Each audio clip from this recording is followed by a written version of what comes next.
झारखंड की राजधानी का नया रायपुर, जहां से प्रदेश का संचालन होता है, मंत्रालय से कुछ दूर पहले नया रायपुर में बसा ग्राम राखी। वैसे तो यह गांव अब गांव नहीं रहा, एक कॉलोनी में तब्दील हो गया है। कहते हैं विनाश की जन्नी विकास है। आप देख पा रहे हैं निर्माण होते हुए यह बड़ी इमारत को, शायद यह कॉलेज हो या स्कूल। इस निर्माणाधीन इमारत ने ली एक नन्हे बच्चे की जान, जिसे अभी पढ़ना था, खेलना था। उसकी माँ की कुछ अरमान होंगे, एक माँ के बुढ़ापे का सहारा उसकी संतान होती है, मगर उसने इस इमारत के निर्माण में अपनी जान गंवा दी। आइए जानते हैं इसका क्या है सच।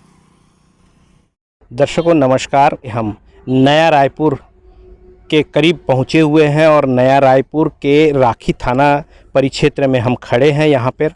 और यहाँ पे एक ऐसा मामला है जो आप सुनते ही आपके पैरों के नीचे की ज़मीन खिसक जाएगी। वो ये है मामला कि ये राखी थाना, यहाँ से देख पा रहे हैं आप राखी थाना, ये इमारत जो दिख रही है वो ठीक राखी थाना है।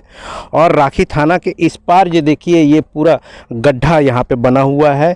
मुर्म खनन का कार्य पूर्व में किया गया था, जिसके वजह से यहाँ पे जो बारिश के पानी है उसका जमावड़ा, जिसका इस्तेमाल यहाँ के गाँव वाले भी करते हैं। यहाँ पे ठीक देख पा रहे हैं एक मंदिर भी है। यह मंदिर से लगा हुआ वहाँ पे नहाने के लिए जो पचरी बना होता है, वो पचरी नुमा भी बना हुआ, दो साइड में देख पा रहे हैं।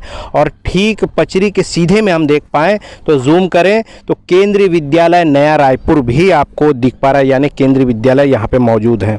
तो आप अंदाज़ा लगा सकते हैं कि आसपास में लोगों की संख्या कितने तादाद में हो सकती, क्योंकि केंद्रीय विद्यालय है। मैं बार बार इसी चीज़ को कहने की कोशिश कर रहा हूँ कि केंद्रीय विद्यालय है, राखी गांव है। ये गांव को ये नया रायपुर में तब्दील किया गया, तो गांव को सौंदर्यीकरण किया गया, कॉलोनाइज़ किया गया। और राखी के जो गाँव, पुराने जो गाँव थे, उन लोगों को वहीं पर बसाहट दिया गया, उनको कहीं इधर उधर नहीं किया गया। अब एक गाँव की क्या आबादी हो सकती है और उनके निस्तारी के लिए क्या तालाबों की किस प्रकार की आवश्यकता होती है, उसका ये नमूना आप देख पा रहे हैं। अब मामला कुछ ऐसा है कि 8 वर्षीय एक बालक गर्मी के दिनों में अपने शरीर को ठंडक पहुंचाने के लिए इस तालाबनुमा जो देख रहे हैं यहाँ पे आकर के स्नान के लिए अपने साथी के साथ जैसे ही छलांग लगाता है तो करंट के वजह से उसकी मौत हो जाती है, ऐसा इनका जो परिजनों का कहना है। उनकी माता भी हमारे साथ मौजूद है और उनके परिवार के सदस्य भी मौजूद है, और वो क्या कुछ बयान देते हैं हम जानने की कोशिश करेंगे, क्योंकि यहाँ जो करंट कहाँ से आया ये सबसे बड़ा सवाल है। तो उसके लिए मैं आपको वो तस्वीर दिखाने की कोशिश कर रहा हूँ कि ये जो बहु इमारत जो यहाँ पे तैयार हो रहा है, ये कोई कॉलेज, शासकीय कॉलेज या विद्यालय तैयार हो रहा है, जिसके निर्माण में जो पानी की ज़रूरत होती है, तो ये तालाब से पानी लेने की कोशिश कर रहे हैं, जिसके लिए लीगल रूप से अनुमति भी लेनी पड़ती है। परंतु यहाँ के जो सरपंच ने किस प्रकार से अनुमति दी तालाब का पानी को उपयोग करने के लिए, इस बिल्डिंग के निर्माण के लिए, तो ये एक बड़ा विषय है कि अगर पानी की ज़रूरत होती है और पानी अगर लेते भी हैं तो उसके लिए एक अनुमति पत्र होती है, पंचायत आवेदन देना पड़ता है और पंचायत जो है उसे अनुमति स्वीकृत करती है। परंतु कहीं ज़मीनी हकीकत क्या होगी ये तो बाद में पता चलेगा। परंतु विषय है सबसे कि 8 साल का बच्चा योगेंद्र धीवर इस गड्ढे में, जो कक्षा तीसरी का बालक था, उसका भविष्य आगे क्या होता ये तो हमें नहीं मालूम, परंतु उस नन्हे बच्चे की जान यहाँ पे कूदने के वजह से, करंट लगने के वजह से चली गई, ये सबसे बड़ा विषय है। और ये जो निर्माण का जो ठेका जिन्होंने लिया हुआ है, उनकी लापरवाही के वजह से, कहना है ये परिजनों का, क्योंकि उनकी लापरवाही के वजह से इस बच्चे की, मासूम की जान चली गई, ये सबसे बड़ा विषय। और इस मामले को लगभग 2 महीने हो चुके हैं। अब आज जाकर के ये पीएम रिपोर्ट यहाँ पे थाने से बरामद की, और पीएम रिपोर्ट में अभी भी एक बात जो है रुकी हुई है, और वो ये है कि करंट से मौत हुई कि डूबने के वजह से, ये अभी बाकी है। स्पष्ट करना कि फाइनल जब पीएम रिपोर्ट आएगा उसके बाद ही ये तय हो पाएगा कि बच्चे की मौत किस वजह से हुई है। मगर परिजनों का कहना है जो यहाँ पे पंप लगा करके पानी लिया जाता था इस बिल्डिंग के निर्माण के लिए, उसी पंप के करंट से ही बच्चे की जान गई है। तो आइए उनकी माताजी से हम पूछते हैं कि क्या मामला हुआ है और किस प्रकार से उनकी बच्चे की मृत्यु हुई है। धीवर मैडम, आपके बच्चे की मृत्यु आपको जैसे जानकारी है कैसे हुई, आपके बच्चे की मृत्यु किस प्रकार से हुई है? अब सब बोलते हैं, सब देखे हैं, वो बोलते हैं कि करंट से हुआ है करके। तो मैं अब तो काम पे गई थी, मैं आई ना, जब बच्चे को तो हॉस्पिटल ले गए थे, सरकारी हॉस्पिटल पे। अब यहाँ देखे तो सब बोल रहे करंट से हुआ करके। पानी तो ले जा रहे हैं, लेकिन बोल रहे हैं सारा देख रहे गांव वाले, वो उन लोग बोल रहे हैं कि चोरी से पानी ले जा रहे हैं। अच्छा, पंचायत के बिना अनुमति के पानी ले जा रहे हैं। सरपंच से पूछा है, किससे पूछा है, हमको तो ये पता नहीं, लेकिन चोरी से ले जा रहे पानी वो हमको पता है। खबर मेरे बच्चे चले गए तो मेरे को विश्वास हो गया है कि यहाँ से चोरी से पानी ले जा रहा है। अच्छा, हाँ। तो जब आपके बच्चे की मृत्यु हुई तो किस दशा में आपने देखा? उसका ना होश ही नहीं था। जब हम आए ना 10 बजे काम से, वहाँ से सुने आवाज़ तो उनके आवाज़ से हमको आवाज़ ही नहीं मिला मेरे बच्चा का। मेरे बच्चे एक बार मेरे को माँ नहीं बोला, चोरी से पानी ले जा रहा है ठेकेदार, यकू वही है, लेकिन तालाब से ले जा रहा है तो पानी। आपका बच्चा जो इस तालाब में क्या करने आया था? अब नहाने के लिए बच्चे के साथ बच्चे आ जाते हैं सर। अच्छा, ये गांव के जो सारे लोग हैं निस्तारी के लिए यहाँ पहुँचते हैं? आते हैं, लेकिन जिस समय आएंगे बच्चे लोग उस समय तो कोई रहता भी नहीं, कोई रहता भी है ना। हाँ, पता नहीं बच्चे लोगों का मन क्या है कि इतना समय चले जाएं नहाने के लिए, कुछ करने के लिए, ये सब बच्चे लोगों का दिमाग रहता है। और हम लोग तो बच्चे के पीछे पीछे। गाँव वाले जिन लोगों ने देखे हैं वो कह रहे थे कि करंट के लगने से, करंट से लगे है, बच्चा उसी में चिपका था। जो निकाला है ना, जो निकाला लड़का, वो बोल रहे हैं कि पूरा चिपका था। यहाँ आवाज दिया ना सब काम वाले को भी, तो काम वाले में कोई ध्यान नहीं दे रहा था। जो लड़का निकाले ना, वो जाके वहाँ पर गाली गुल्ला दिया कि बच्चा वहाँ चिपक गया है करके, तो फिर जाके बाहर निकाला। अच्छा। फिर वहाँ से निकाल के आके सब जन देखे कि बच्चा उसमें चिपका था। ये जो आपके बच्चे को हॉस्पिटल ले गए, वो लड़का ले गए, जो खोले वही ले गए। उसकी मृत्यु हो गई है। तो ये कितने तारीख की बात है? ये 23 तारीख को घटना हुआ है। 23 कब? हाँ, 23 तारीख को। 23 मई। 23 मई, हाँ। और 25 तारीख को उसका डेट हुआ। आपका नाम बताओ? मेरा सुनीता दीवार। आपको क्या जानकारी है जिस प्रकार से बच्चे की जो मौत हुई है? तीसरी कक्षा में पढ़ने वाला बच्चा था और मासूम बच्चा था, है ना? तो क्या क्या जानकारी? आप भी गांव के रहने वाले हैं? मैं भी सुनी तो हॉस्पिटल गई मैं भी, तो वहाँ से फिर देखी तो थोड़ा हाथ बस रहा था, फिर आँखों को सब बंद था और एकदम ही वो सुकड़ गया था पूरा, वो इतना बस मालूम चला। फिर वहाँ से सीधा एम्बुलेंस में मेकाहारा लेके गए, वहाँ से फिर एक तो हॉस्पिटल शाम को 5 बजे लेके गए। फिर वहाँ से बस वही बस पता है और इतना और नहीं। फिर यहाँ करंट लगा था तो पता, फिर वहाँ मैं यहाँ से फिर सुनी, उसको तो हॉस्पिटल गए थे, यहाँ आई थी स्कूल, बहुत जो वहाँ सुपरवाइजर जो है उनको बोली कि ठेकेदार का नंबर दो, उनका नाम बताओ करके, तो हम लोग को नहीं पता ऐसे करके। तो मैं बोली कि किसके अंदर में काम करते हो, जब ठेकेदार का मालूम ही नहीं है तो पैसा कौन देते यहाँ का काम चलाने के लिए, ऐसे करके। तो नहीं पता, हम लोग नहीं दे सकते ऐसे करके। फिर यहाँ से मैं ना, ठेकेदार से आपको तुरंत कुछ दाह संस्कार के लिए कोई मदद आया वहाँ? तो मतलब अभी नहीं, उतना समय हॉस्पिटल में गया था, बस वो जो सुपरवाइजर है वो 40,000 रुपये बस दिया है, उसके अलावा 1 रुपया पैसा नहीं दिया है वो। फिर यहाँ से ना मैं तुरंत थाना गई, थाना में रिपोर्ट कराई, टीआई से भी बात की मैं, वहाँ फिर बात की हूँ। फिर वो बोले एप्लीकेशन दे, बस वही बस एप्लीकेशन बोले, तो हम लोग को नहीं आया समझ, एप्लीकेशन दे असली रिपोर्ट हो जाएगा, तो बस वही बस नहीं कर पाई थी। फिर उसके बाद बच्चा जो है तुरंत खत्म हो गया कि नहीं, इलाज के दौरान हुआ? इलाज के दौरान, हाँ। मतलब यहाँ मेकाहारा में था ना, फिर वहाँ से वो उसी दिन 23 तारीख को 5 बजे ना वहाँ एकता हॉस्पिटल ले गया, फिर 24 को हाँ था, फिर 25 को हुआ था। हाँ, फिर यहाँ मतलब बच्चे में जान थी हल्की? हाँ, जान थी, हाँ। तो फिर यहाँ फिर मैं आई ना, फिर वो रिपोर्ट करवाई, फिर वही एप्लीकेशन देने के लिए बोले, तो हम लोग को इतना ज़्यादा अब नॉलेज नहीं था वो सब चीज़ के बारे में। फिर वो वहाँ से आ गया वापिस, फिर वहाँ चले गए हम लोग चनखुरी, फिर वहाँ से फिर आए यहाँ शाम को, मतलब वही सब चीज़ हुआ करके, तो पानी वानी लेके यहाँ से गए, पुलिस वाले लोग आए थे, बस वही सब चीज़ बातचीत हुआ था मेरे से। परिचय? निशा तारक। तो ये जो गांव का जो सरपंच है, क्या आपने उससे मुलाकात की या उनसे कोई शिकायत की? हम जब भी ये ठेकेदार से बात करने के लिए बोले ना सरपंच को, तो सरपंच बोलता था कि उसके सामने में आपका जो भी बात होगा वो उसके साथ होगा। जब ठेकेदार से बात करते थे तो सरपंच से मिल बोलते थे। तो सरपंच को एक बार ना हॉस्पिटल गए थे कि वहाँ क्यों रिपोर्ट लिखवाए उन लोग का, ऐसे करके बोल रहे थे। मदद की गुहार आपने मांगा तो सरपंच का ये जवाब? हाँ, वैसे दिया सरपंच ने। सरपंच बोला है कि यहाँ का रिपोर्ट क्यों लिखवाए करके वहाँ के हॉस्पिटल वाले को बोल रहे थे। थाने वालों से सहयोग मिला?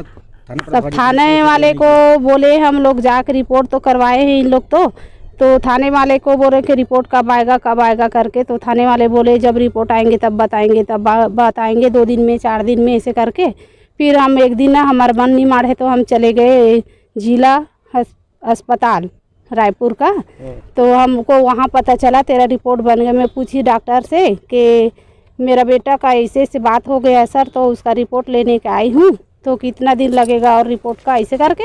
तो उसने बोला कि नहीं मैडम रिपोर्ट तो बन गया है, आप पुलिस वाले को लेकर आओ और ले जाओ ऐसे करके।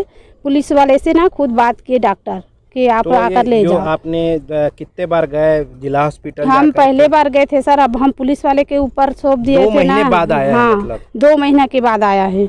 हम रिपोर्ट जो है 2 महीने शनिवार को गए थे, शनिवार से 2-3 दिन हुआ है ना गए, हफ्ता उसी में हम गए थे। तो पुलिस वाले को बात किए हूँ ना, तो फिर जाके कल या परसों लाए हैं वो, मेरे को आज बुलाया है कि आकर ले जाओ करके।